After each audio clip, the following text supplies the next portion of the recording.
ఇలా బ్రేకింగ్ చూస్తున్నాం. ఈ నెల 7వ తేదీన రాజన్న సిరిసిల్ల వేములవాడలో సీఎం రేవంత్ రెడ్డి పర్యటించనున్నారు.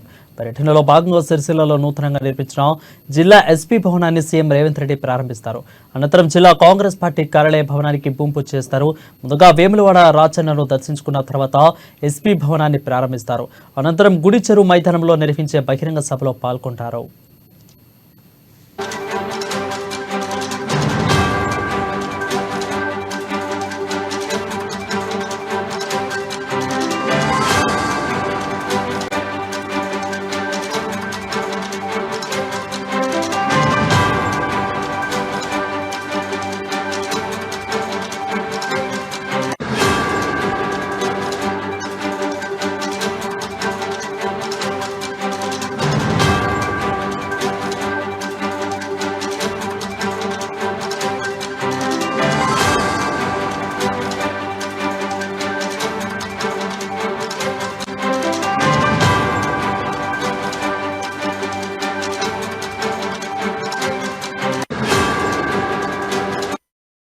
న్యూస్ చూస్తాం. ఈ నెల 7వ తేదీన రాజన్న సిరిసిల్ల వేములవాడలో సీఎం రేవంత్ రెడ్డి పర్యటించనున్నారు. పర్యటనలో భాగంగా సిరిసిల్లలో నూతనంగా నిర్మించిన జిల్లా ఎస్పీ భవనాన్ని సీఎం రేవంత్ రెడ్డి ప్రారంభిస్తారు. అనంతరం జిల్లా కాంగ్రెస్ పార్టీ కార్యాలయ భవనాన్ని భూమి పూజ చేస్తారు. ముందుగా వేములవాడ రాజన్నను దర్శించుకున్న తర్వాత ఎస్పీ భవనాన్ని ప్రారంభిస్తారు. అనంతరం గుడి చెరువు మైదానంలో నిర్వహించే బహిరంగ సభలో పాల్గొంటారు. దీనిపై మరింత సమాచారం మా ప్రతినిధి శ్రీకాంత్ అందిస్తారు. శ్రీకాంత్, చెప్పండి.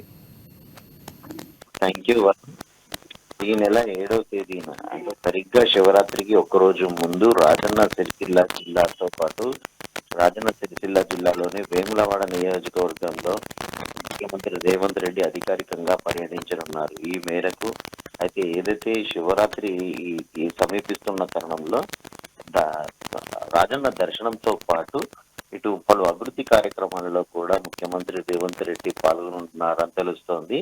నూతనంగా సిరిసిల్ల జిల్లాలో నూతనంగా నిర్మించిన జిల్లా ఎస్పీ ఆఫీస్ తో పాటు కాంగ్రెస్ పార్టీ ఆఫీస్ కి భూమి పూజ చేయనున్నారు.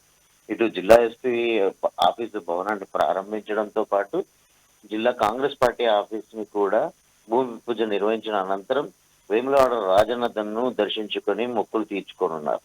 ఇకపోతే అదే ప్రాంతంలో గుడి చెరువు మైదానంలో ముఖ్యమంత్రి బహిరంగ సభ కూడా నిర్వహించనున్నట్టుగా కూడా తెలుస్తుంది. ఈ మేరకు స్థానిక నేతలైతే ఏర్పాట్లు చేస్తున్నట్టుగా కూడా తెలుస్తోంది. మొత్తానికి అధికారికంగా వేములవాడ నియోజకవర్గంలో రాజన్న దర్శనానికి తొలిసారిగా అది కూడా శివరాత్రి ముహూర్తాన రావడంతో రాజన్న సిరిసిల్ల జిల్లా కాంగ్రెస్ పార్టీ నేతలంతా కూడా ఒక భారీ ఏర్పాట్లనైతే తలపెడుతున్నట్టుగా కూడా తెలుస్తోంది. వారు thank you Srikanth for the updates.